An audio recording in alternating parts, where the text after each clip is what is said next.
So in this movie of advanced particles, we're using the particle emitter to create a field of flowers for us. We've put in some initial settings. We've got our ground created. We see some flowers starting to pop into the scene, but something doesn't look quite right.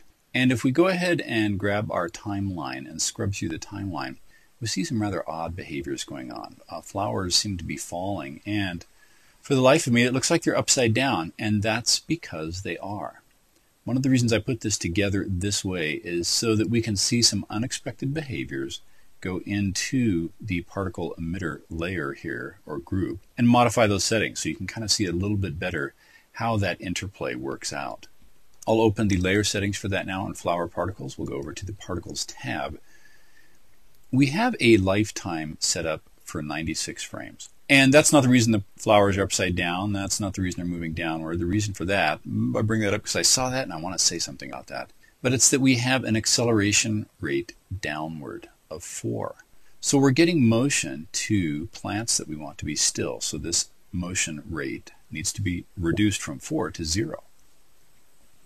The spread is still fine where that emits, because the spread is most important when we're actually working with a very small emitter area. But our emitter area on the source width, the x-axis, is 50, the same width as the green grass. And the source depth, the distance from front to back, is also 50. So this is a huge emission area, and we really don't need to worry about the spread on that.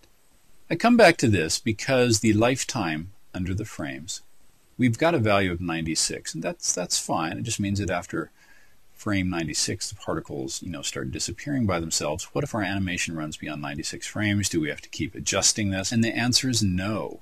There's actually a very quick way to do it. You saw me enter 0 down here for rate. 0 in the lifetime channel means something completely different. It means when we enter a value of 0, that the objects will never die. The particles will never go away.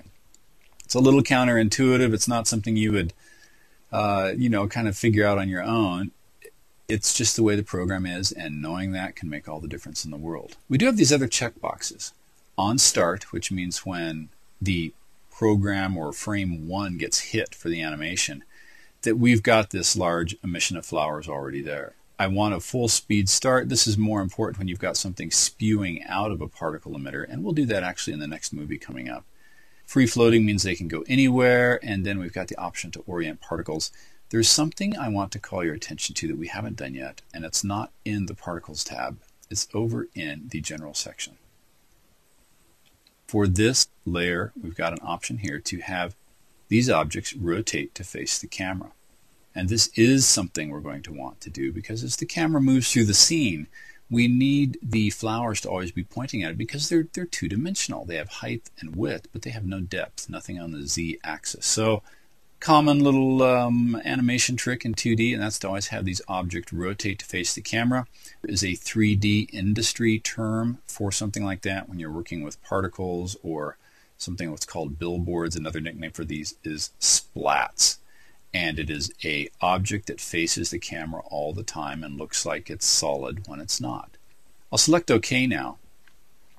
We can see that we've got some flowers in the distance here now. Now, as we look at this view, the top left view, remember how we had turned this into a left-hand view? Well, we can see faintly right in the center our camera or eye is there, and these flowers are starting to face that. From the forward views, everything looks fine, but from the top view, from the side view, things look a little bit squirrely. Let's go ahead and render this out. I'll do Command R on the Macintosh or Control R on the PC, and we get a quick little render that shows our flowers popping up all over the place. If we want denser flowers, more of them, then we can come back to the particle settings here, and we can simply boost these up and say, well, 100 is nice, but let's go with something like 500. And select OK. No change in our view because we have the particle settings or the preview objects for that set to 20. So no matter where we go in this preview arrangement, there's only going to be 20 particles. But when I render this again, oh, there's one right in front of the camera. It's huge. Let's go ahead and do our next step here. I'll go ahead and close this. Now we're going to go ahead and work a little bit with the camera. Coming up in some movies shortly after this, we're going to have a specific section on how to track and move cameras in 3D space. But let me select this now. We'll go ahead and choose the tracking. I'm going to raise the camera up a little bit. And we can see we've got some flowers floating in space. If I do a quick render, we can see now that we've got these flowers just all over the place. And if we move the camera, in fact, through the scene, one thing we're not seeing in this view is that the stems actually descend down further than what it looks like in this preview mode. But if we go ahead and use our zoom feature in the camera and zoom into this scene a little bit, and then we use our pan tilt and move around our scene and look, when I do a render again, all the flowers are still going to be pointing at the camera. There they are.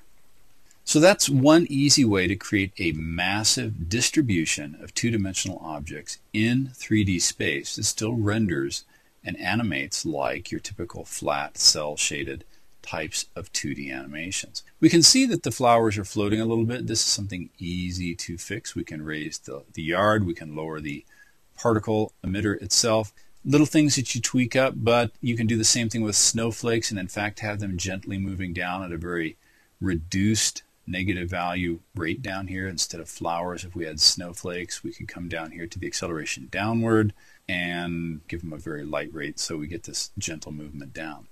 In our next movie, we'll look at some very sophisticated ways to add complex motion with particles.